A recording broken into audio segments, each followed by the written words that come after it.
Well, hello once again, folks. What on earth have I got here? This is a Lima Eurosprinter locomotive that was sent to me by Martin. He said it's making horrible screeching noises and not running too well. So, let's turn on the power and see what happens.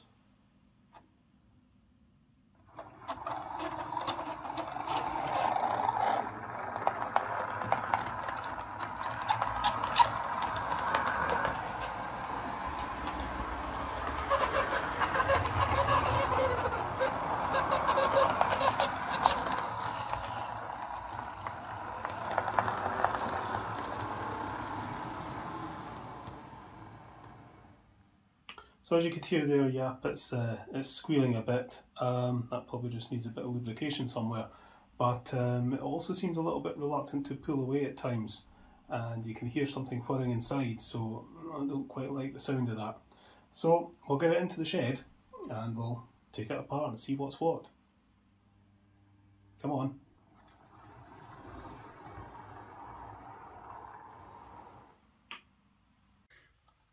Okay, I know absolutely nothing about this locomotive. I think Martin said it was a Spanish locomotive. Obviously it's made by Lima, so that's Italian. So let me know in the comments if you know anything about this locomotive.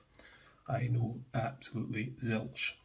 I have to say that I think this is possibly the heaviest locomotive I've ever had in my hands. That is just really heavy.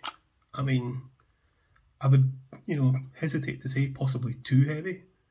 I hope this has got a dirty great big motor in it, and not a little Hellion type motor, because that's a huge weight for a little motor to drive and pull a load. Right, okay, how do we get into this? Obviously the pantographs are missing. There is one in the box, and I think there's supposed to be a whole load of gubbins across the top here, but I'm glad it's not there because it's just asking to be broken. Right, but it's a nice locomotive this actually, even though I have no idea what it is, and it's quite a nice model. I'm guessing this is one of Lima's later models. Right, okay, let's see what we got.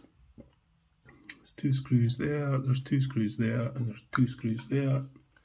And each of the bogies has two screws, and I can see drive gears on each of the axles. Wheels are very dirty, so we'll need to give them a clean. There's traction tyres on that wheel there and this wheel here. I think we'll undo these screws at the front. Ooh, that holds the buffer on. Alright, okay. There's a coupling on this end, but not on this end. Does that come out? No.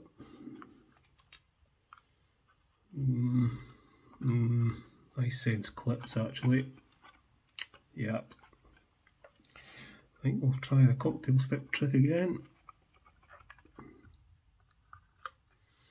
Right, how about that? There we go. Oh, blimey. Let's get this body out the road. Pick up my cocktail sticks. Jings. Well, that is a massive motor. Look at the size of those flywheels in that motor. No wonder this thing's so heavy. It's a big die-cast chassis. A motor big enough to fly a model aeroplane. Wow. I'm assuming we've got drive shafts coming out the flywheels.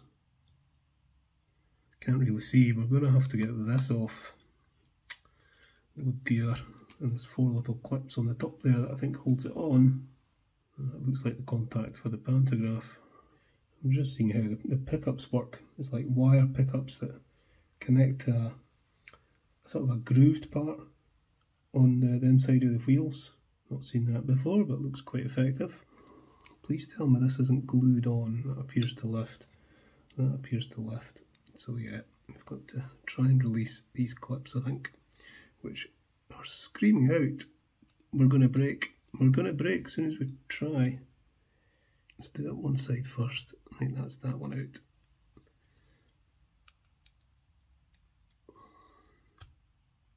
And then it'll come off. But it's all held on with its wires. So I've got 2 wires, 3 wires coming from the lights here. The resistors there and there. 3 there doing the same. One of those bulbs looks completely blown. Wait a minute. Does that come out? Alright, that comes out. So I'm assuming that one comes out too. Just going to try undoing the screws on the bogie here and see what happens.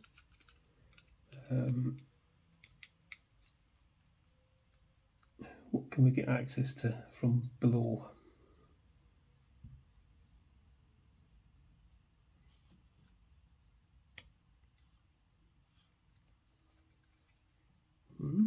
Okay.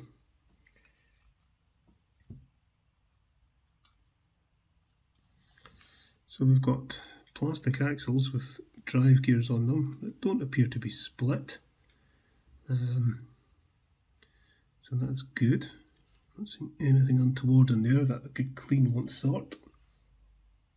6 gears that I can see in there, and there'll be the worm gear as well, which I can't see. It's enclosed in this part here. The pickups are kind of bolted on, so they could be undone. That would release those wires, and that would leave me only needing to desolder the wires that connect to the motor. It's actually really awkward to get into that little nut because there's like pegs either side of it. So unless I had a tiny little socket spanner. Okay, yeah, I think that's what I'm going to do. I'm going to try and get myself a little spanner, and that'll allow me to get all the pickup wires disconnected, desolder there and there. This will come off, and we'll get in, and we'll give all this a really good clean and re-lubricate everything, and I think it'll be fine. Alright, so I'm going to go and do a little bit of online shopping, and then we'll come back to this, I think. So a couple of days later, I've got myself a little 3mm socket spanner. This is actually one of a set, but this is the smallest one.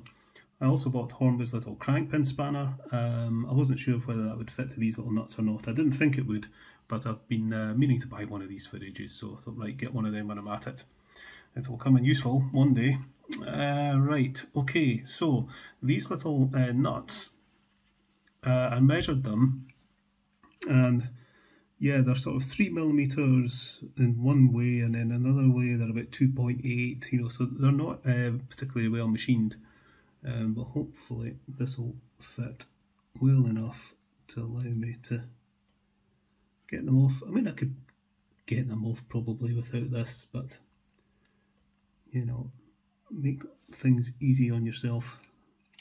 There you go, so there's one off.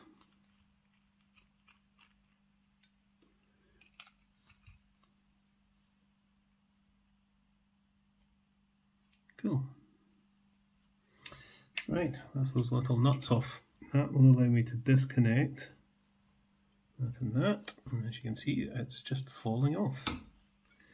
Right, so the worm gear is in here, and it appears to be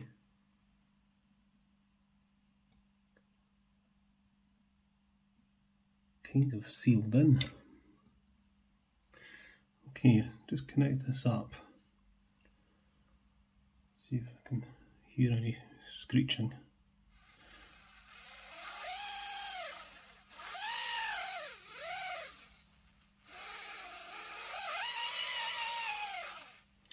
Yeah, screeching's coming from in here. I really want to get the top off that. However, maybe it's something very simple. I'm just going to get some lubrication into the worm gear here. Maybe that's all it is. I don't want to go dismantling what I don't really need to dismantle. I mean, ideally, these should all be cleaned out.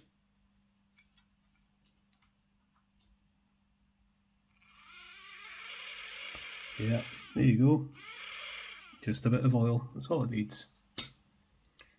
I think it was this bit here where it goes through there was very, very dry.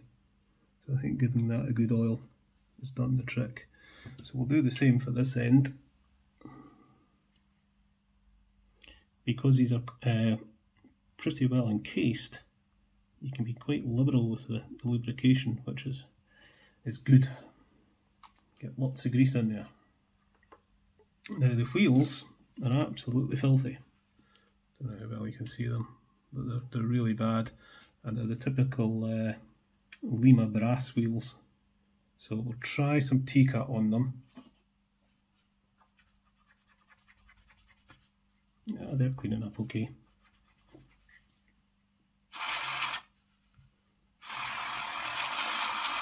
This is a good scoosh for the cleanup. I don't know how well you can see there, but there's I'm not quite sure how to describe it, but there's like grooved bits on the other inside of the wheel, so that the pickup sits in there. It's actually quite a nice design, that actually. I'll get the manky brush onto this, give it a clean out, and we shall do the same for these wheels. Contacts on the ends of these wires are pretty corroded, so we'll give them a wee sand just to polish them up, make sure they make good contact. Put some contact clean on a cotton bud, and we'll just give these pickups a rub. A little spot of oil just where the wheels will sit in there, like that.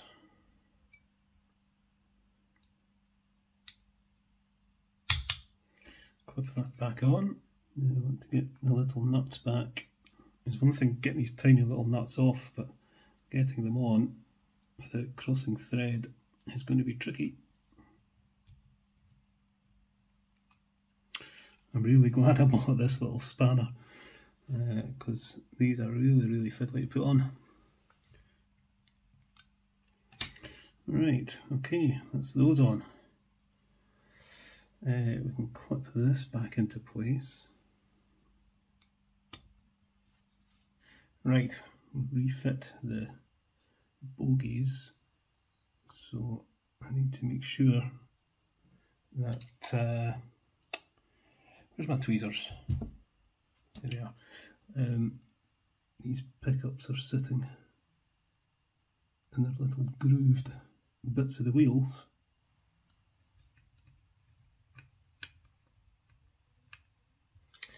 Right, and then put this back on. Okay, so one last thing I want to do is this bulb is broken, this one here. So I've actually got some little 12 volt wheat grain bulbs, so we'll have a go at fixing that. It's the broken one off. If I can just get a spot of solder on there.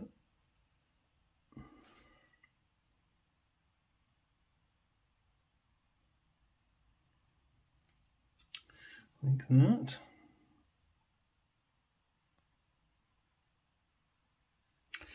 Okay, right, does this bulb work? Yes, it does. Reverse the polarity, and the red one comes on. Check the light at the other end.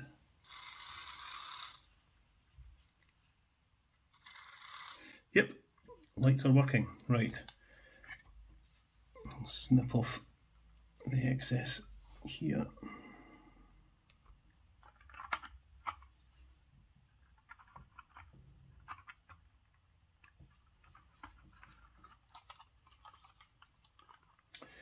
Okay, just one last check.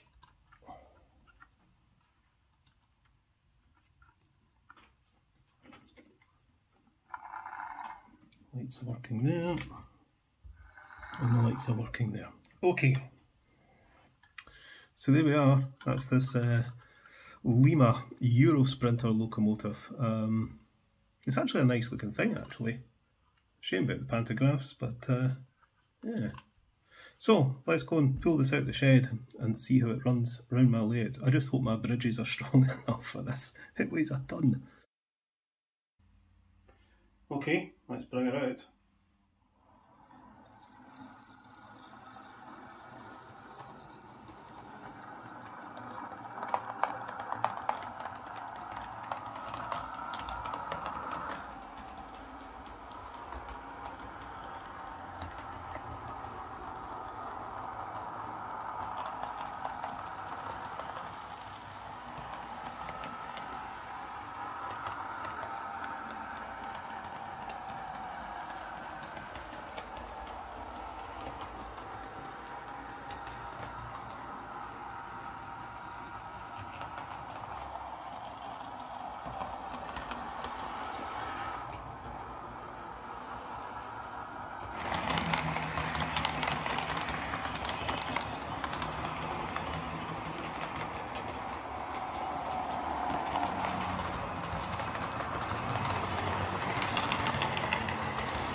Well, there we are. That's this Lima Eurosprinter running really well now.